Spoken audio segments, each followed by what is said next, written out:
Pluto ग्रह को 18 फरवरी 1930 को क्लाइड टोम्बुक के द्वारा खोजा गया था और 2006 तक यह हमारे सौर मंडल के 9 ग्रहों में से सबसे छोटे ग्रह के रूप में अभिनव रहा।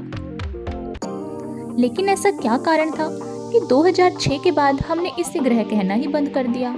24 अगस्त 2006 को इंटरनेशनल एस्ट्रोनॉमिकल यूनिट की एक जनरल असेंबली होती है और उसमें ग्रहों की परिभाषा तय की जाती है और इसमें उन्होंने कहा कि किसी भी कैलेस्टियल बॉडी को ग्रह तभी कहा जाएगा जब वह इन 3 शर्तों को पूरी करता होगा।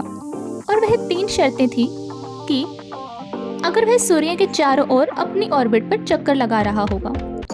दूसरी शर्त थी कि उसका अपना इतना मास होना चाहिए कि वह किसी भी दूसरी कैलेस्टियल बॉडी को ओवरकम कर सके। तीसरी शर्त थी कि वह अपनी ऑर्बिट अर्थात अपने कक्ष के पड़ोस को साफ कर देगा, यानी उसका गुरुत्वाकर्षण बल इतना प्रभावशाली होना चाहिए कि उसके उपग्रहों के अलावा उसके तुलनीय आकार का कोई भी अन्य पिंड उसके कक्ष में ना बचे। पर प्लूटो इतना शक्तिशाली नहीं था कि वह अपनी ऑर्बिट के बाकी चीजों को हटा सके और इसी वजह से प्लूटो को ग्रहों की श्रेणी से हटाकर ड्वार्फ प्लैनेट्स या यूं कहें बौने ग्रहों की श्रेणी में डाल दिया गया।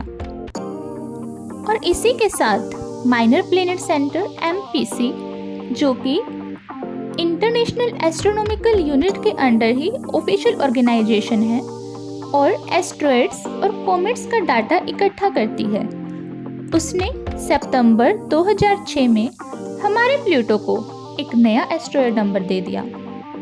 लेकिन प्लूटो की 3 सैटेलाइट्स चेरोन, निक्स और हाइड्रा आज भी प्लूटो के ही सिस्टम का हिस्सा है और इस तरीके से प्लूटो ने सौर मंडल का सबसे बाहरी ग्रह होने की अपनी पहचान गंवा दी।